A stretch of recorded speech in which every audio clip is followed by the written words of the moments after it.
हमारे मुल्क में कानून सिर्फ गरीबों के लिए, कमजोरों के लिए है। सानहे को बजाय ये कि हम एक मिसाल बनाते और मुल्क के सिस्टम को ठीक करने की कोशिश करते, हमने कुछ नहीं किया। जो बॉडीज आ रही थी ना, वो इतनी छोटी छोटी सी बॉडीज थी, सुकड़ गई थी जल जल कर। अब मैं उस फॉरेंसिक रिपोर्ट का क्या करूं जिसे आज सुप्रीम कोर्ट कहती है कि ऐसी कोई एविडेंस मौजूद नहीं है कि केमिकल के जरिए यहाँ पर आग लगाई गई। आग लगने के अलावा कोई इमरजेंसी एग्जिट मौजूद नहीं थे। यहाँ पर जंगले लगे हुए थे जिनको बंद कर दिया गया था, बाहर निकलने के रास्ते मौजूद नहीं थे, इसलिए लोग अंदर फंसकर जल गए, मर गए। मजदूरों को मजबूर किया गया कि वो आग बुझाएं, बाहर ना निकलें। दरवाजे बंद कर दिए गए, आग काबू से बाहर हो गई, दरवाजे नहीं खोले जा सके। लोग बेसमेंट के अंदर, ग्राउंड फ्लोर पर, फर्स्ट फ्लोर पर जल गए। फैक्ट्री का इस आग लगने से पहले तक कभी इंस्पेक्शन हुआ ही नहीं था, क्योंकि इस फैक्ट्री ने अपने आप को साइट में रजिस्टर्ड ही नहीं कराया। ये वो वक्त था जिस वक्त एमकेएम के सामने लोग बात करते हुए झिझकते थे। मैंने रऊफ सिद्दीकी से कहा कि आपको इस्तीफा देना चाहिए। ये 300 लोग, ये 300 खानदान जो आज तक अपने प्यारों को याद करके रोते हैं,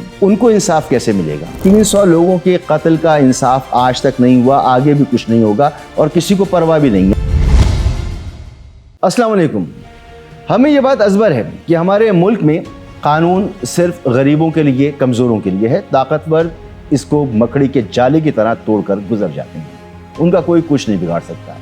यहाँ सिस्टम चलता है, कानून नहीं चलता। सिस्टम सबका माई बाप है और ये सिस्टम किसी एक इलाके तक महदूद नहीं है। पूरे पाकिस्तान में यही सूरत हाल है। कहीं इस सिस्टम की शिद्दत ज़्यादा है, कहीं इस सिस्टम की शिद्दत कम है। एक लंबी फहरिस्त है जिनका मैं जिक्र आगे भी कर दूंगा।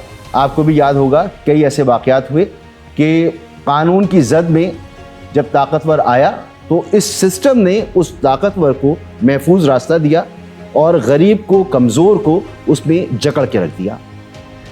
एक ऐसा सानहा पेश आया पाकिस्तान में, पाकिस्तान के दिल, पाकिस्तान के माशी शहर कराची में, जहां 300 के करीब नौजवान, मजदूर, लड़के लड़कियां जलकर खाकसर हो गए, कत्ल हो गए, उनको मार दिया गया।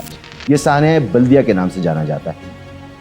और इस सानहे को बजाय ये कि हम एक मिसाल बनाते और मुल्क के सिस्टम को ठीक करने की कोशिश करते, हमने कुछ नहीं किया। 2012 में ये वाक़या पेश आया था, 11 सितंबर 2012 को।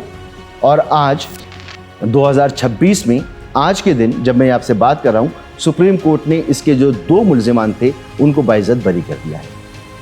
पहले दिन से, जिस दिन से ये वाक़या हुआ है, मैं उस दिन से कह रहा हूँ कि ये 2 लोग, अब्दुल रहमान उर्फ भोला और ज़ुबैर चरिया, ये इस वाक़े के मरकज़ी मुल्ज़िम नहीं हैं। इनको स्केपगोट की तरह इस्तेमाल किया गया है और वही आज साबित हुआ।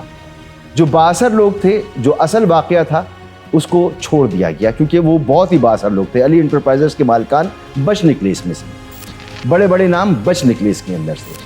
हुआ ये था कि ये जो वाक़या था, ये बल्दिया फैक्ट्री में आग लगने का वाक़या, जैसे मैंने आपको बताया कि 11 सितंबर 2012 को पेश आया था। इब्तिदाई तौर पर जब ये आग लगी और पुलिस ने तहक़ीक़ात की, इब्तिदाई तहक़ीक़ात में पुलिस ने ये साबित किया कि शॉर्ट सर्किट की वजह से या जनरेटर के फटने की वजह से, उसमें आग लगने की वजह से इस फैक्ट्री में आग लगी। केस इसी सम्त में चल रहा था।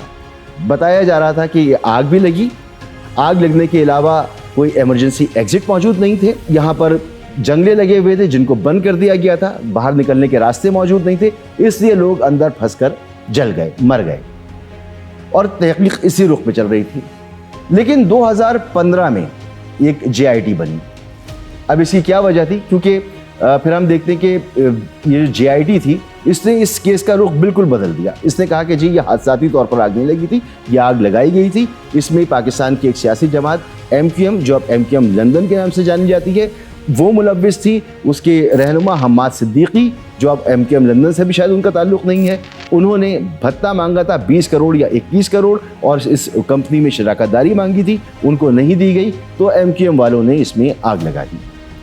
और रहमान उर्फ भोला जो है, अब्दुल रहमान उर्फ भोला और ज़ुबैर चरिया, इनको हम्माद सिद्दीकी का फ्रंट मैन बताया गया था। लेकिन हम्माद सिद्दीकी को तो नहीं पकड़ा गया। फिर फारूक सत्तार का इसमें नाम आया, इसमें रऊफ सिद्दीकी का नाम आया, इसमें और MQM के लोगों का नाम आया, उन सबको बरी कर दिया गया। यही 2 लोग मरकज़ निगाह रहे। JIT में जो चीज़ें सामने आई, जो बताया गया कि जी, फॉरेंसिक रिपोर्ट ये कहती है कि माया केमिकल के ज़रिए आग लगाई गई और एक जगह पे आग नहीं लगाई गई, फैक्ट्री में मुख्तलिफ जगहों पर आग लगाई गई। अब मैं उस फॉरेंसिक रिपोर्ट का क्या करूं जिसे आज सुप्रीम कोर्ट कहती है कि ऐसी कोई एविडेंस मौजूद नहीं है कि केमिकल के जरिए यहाँ पर आग लगाई गई थी। मामला उस वक्त में ये था कि ये जो फैक्ट्री है, ये फैक्ट्री एक तो रजिस्टर्ड ही नहीं थी, जो सरकारी इदारों के पास इसकी रजिस्ट्रेशन होनी चाहिए थी, साइट में जो इसकी रजिस्ट्रेशन होनी चाहिए थी।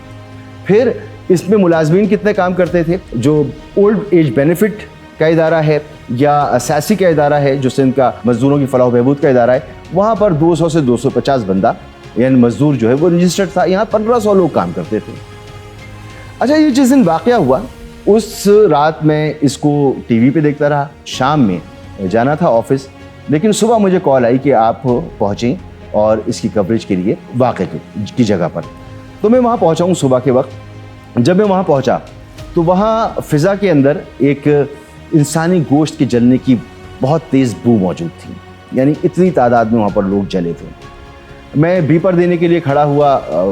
इब्तदाई तौर पर मैंने पूरी जगह का जायज़ा लिया, मालूमात इकट्ठी की। जब मैंने अपडेट करना शुरू किया तो वो सूरत हाल इतनी कोई नाकाबिले बर्दाश्त थी कि मैं बीपर देते देते बेहोश हो गया और मैं ऑन स्क्रीन ही जब बात कर रहा था मैं गिर गया। क्योंकि मैं इस वक्त ये महसूस कर रहा हूँ ये तमाम हालात देखते हुए कि जो मालूमात है वो आप तक पहुँचाने में, इस अलमिये को देखते हुए मुकम्मल तौर पर मालूमात देने में हाजिर हूँ। कुछ देर बाद ज़रूरी तौर पर इस तमाम अलमिये में कि तमाम मामलात रुक जाएंगी और ये जो समाव आने रहे हैं इस हवाले की मसूद रजा हमारे न्यूज़ हमें अपडेट कर रहे थे। इस दौरान लगता है कि उनकी कुछ तबीयत बिगड़ी है। वजह यही हो सकती है कि जो आग लगी है उसके बाद यहाँ मुख्तलिफ गैसेस का अखराज भी हुआ होगा। मसूद से यही कहेंगे कि अपना बहुत ख्याल रखें। कैमरामैन वहाँ मौजूद है, वो मसूद को देख रहे हैं इस वक्त। बहरहाल फिर मैं उठा थोड़ी देर के बाद और बजाय ये कि मैं अस्पताल जाता, मैंने कहा नहीं, मैं इस इवेंट को कवर करूंगा और मैं यहाँ रुकूंगा। तो मैं रात तक वहाँ पर रुका, तकरीबन रात को 12-1 बजे तक मैं मुसलसल इसकी कवरेज करता रहा। मैंने क्या देखा मैं आपको बता देता हूँ। ये जो इमारत है बल्दिया टाउन में, इस फैक्ट्री जो अली इंटरप्राइजेस की जो फैक्ट्री है, ये यू शेप में एक बिल्डिंग है। इसका मरकज़ी गेट बिल्कुल सामने की तरफ है। जब आप एंटर होते हैं इसके अंदर तो जो उल्टे हाथ की तरफ की इमारत है वहाँ एक मरकज़ी गेट है। उस गेट के बिल्कुल सामने एक जनरेटर रखा हुआ था जो उस वक्त चल रहा था। सबसे बड़ी गफलत तो ये है कि वो जनरेटर की जगह नहीं थी। ओपन वायरिंग के साथ वहाँ पर जनरेटर रखा था जहाँ, और हाईली फ्लेमेबल यानी गारमेंट फैक्ट्री थी तो हाईली फ्लेमेबल मटेरियल वहाँ पर पहले से मौजूद था। एनी शाहिदीन ने उस वक्त बताया कि आग इस जनरेटर के मुकाम पर लगी। ये बात तो हमें उस वक्त पता चल गई थी और इतने अरसे से ये तमाम चीज़ें कवर कर रहे हैं कि हमें अंदाज़ा हो जाता है कि क्या यहाँ हुआ होगा। तो उस वक्त मेरी असेसमेंट यही थी कि आग यही लगी है। वो जो रास्ता था वहीं से एक रास्ता बेसमेंट पर जाता था, तो आग बेसमेंट की तरफ गई, फिर ग्राउंड फ्लोर पर आई और वहीं से सीढ़ियाँ थीं और रास्ते थे, तो वहीं से आग जो है वो लगते लगते लगते ऊपर के फ्लोर तक पहुँची और पहुँचने के बाद उसने जो लेफ़्ट साइड की इमारत थी इसको पूरा जला दिया और फिर उसके बाद जो सामने की इमारत थी वो तकरीबन आधी के करीब वो जल गई, लेकिन आधी इमारत सामने की और राइट हैंड की तरफ की जो इमारत थी वो महफूज थी, यानी और वो पूरी इमारत इंटरकनेक्टेड थी, ऐसे यू शेप में इंटरकनेक्टेड थी। बीच में जालियां लगी थी जिनसे बंद कर दिया गया था कि लोग इधर के लोग उधर ना जा सकें और मजदूरों को मजबूर किया गया कि वो आग बुझाएं, बाहर ना निकलें, क्योंकि उस दिन तनख्वाह तकसीम होनी थी, इसलिए उनको कुछ नज़्म ज़ब्त का ख्याल रखना था। कैश में तनख्वाह दी जाती थी, बैंक ट्रांजैक्शंस नहीं होती थी। तो ये भी एक केस का हिस्सा होना चाहिए कि कैश में तनख्वाह दी जा रही थी। सारे लोग डेली वेजेस पे काम कर रहे थे, बरस से काम कर रहे थे क्या, तो ये भी एक बद इंतज़ामी थी। बहरहाल दरवाजे बंद कर दिए गए, आग फैल गई, आग काबू से बाहर हो गई, दरवाजे नहीं खोले जा सके। लोग बेसमेंट के अंदर, ग्राउंड फ्लोर पर, फर्स्ट फ्लोर पर जल गए। मैं जब दूसरे रास्ते से अंदर गया हूँ और बेसमेंट पे तो जा नहीं सकते थे, बहुत ज़्यादा हिद्दत थी, ग्राउंड फ्लोर पर गया हूँ तो वहाँ मैंने लाशें देखी। मैं फर्स्ट फ्लोर पर गया हूँ तो वहाँ लाशें देखी, लेकिन सबसे ज़्यादा इबरत अंगेज़ जो मंज़र था वो वहाँ पे बाथरूम में था। बहुत सारे शावर लगे हुए थे और वहाँ पर लोगों ने उन शावर को ऑन किया और वो उस पानी के नीचे आकर अपने आप को बचाना चाह रहे थे, तो लाशें एक के ऊपर एक चिपकी हुई थी और जल के कोयला हो चुकी थी वो लाशें।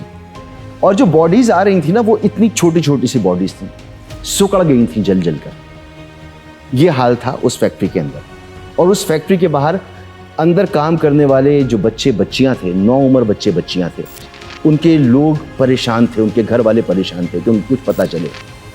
एक के बाद एक एम्बुलेंस पर वो लाशें रखी जा रही थीं और जा रही थीं। तो ये सब मैंने अपनी आंखों से देखा। फिर रऊफ सिद्दीकी साहब उस वक्त वज़ीर थे सनअत तिजारत के सिंध में, और साइट एसोसिएशन भी उनके मातहत थी।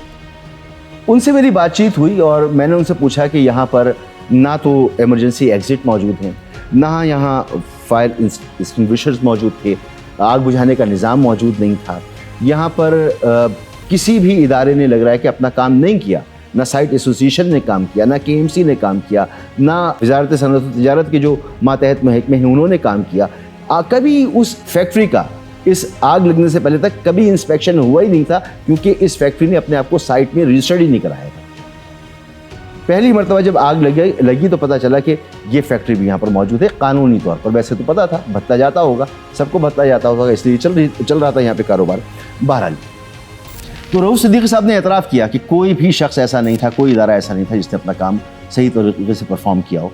तो ये वो वक्त था जिस वक्त MQM के सामने लोग बात करते हुए झिझकते थे। मैंने रऊफ सिद्दीकी से कहा कि आपको इस्तीफ़ा देना चाहिए, जिम्मेदारी आपकी बनती है, आपकी नाक के नीचे सब कुछ हुआ है।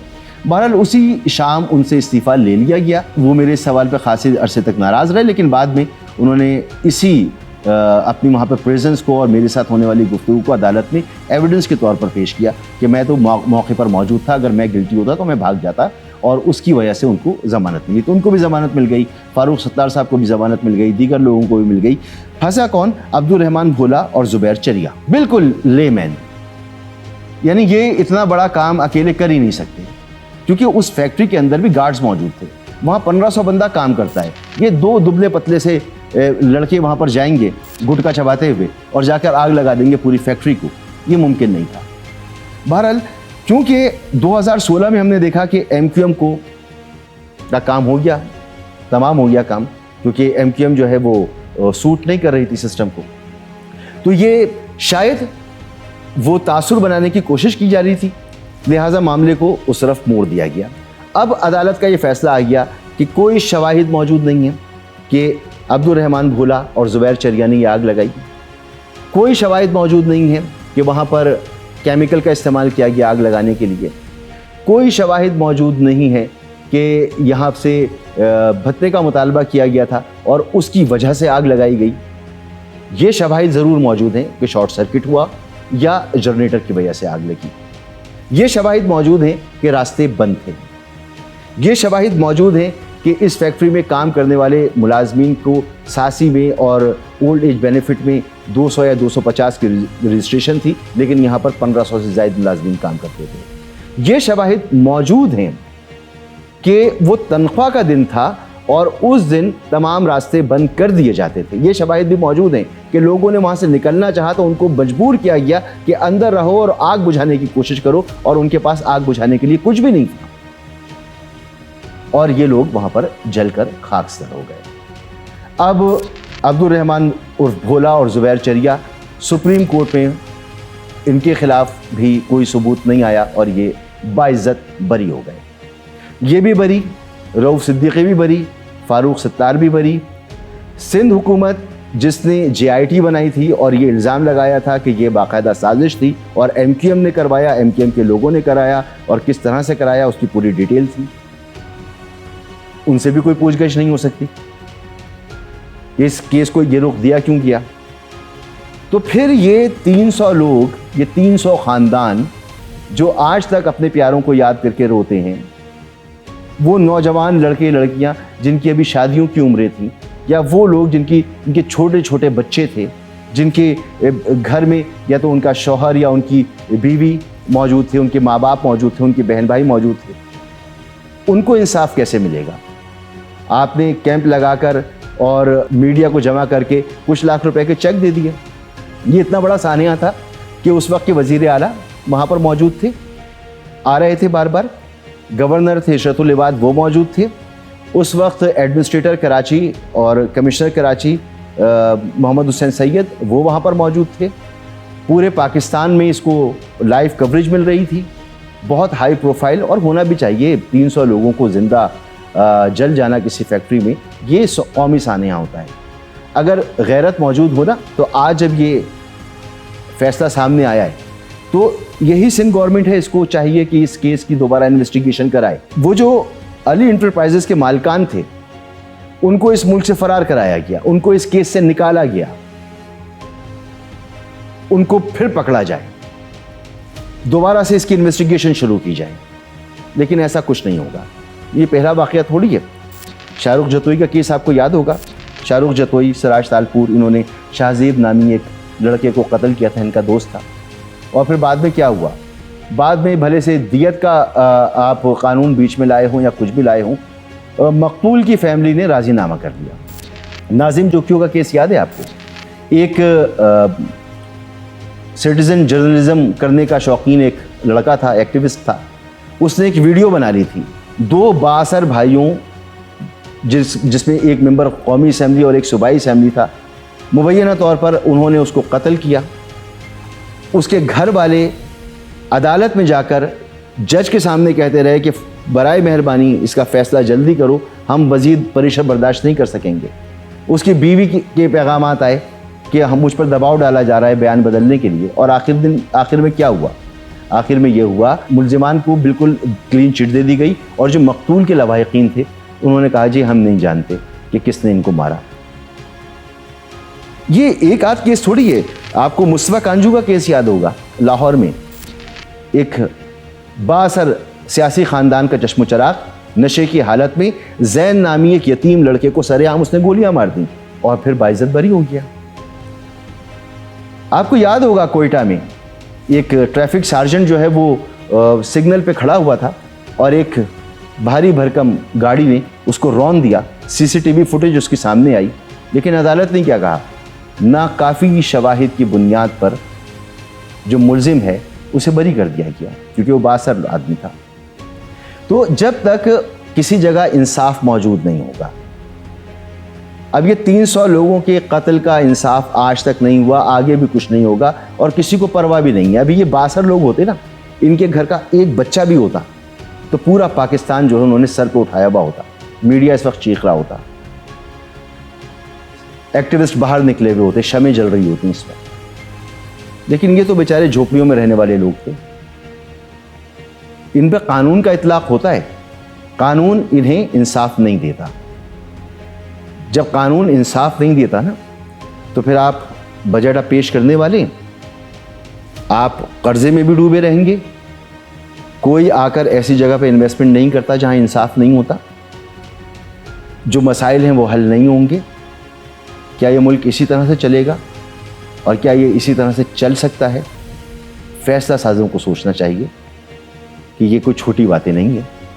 अगर मुल्क को अल्लाह करे कि, और दुआ यही है हमारी जाने कुर्बान हमारे वतन पर, यह हमेशा क़यामत सलामत रहे।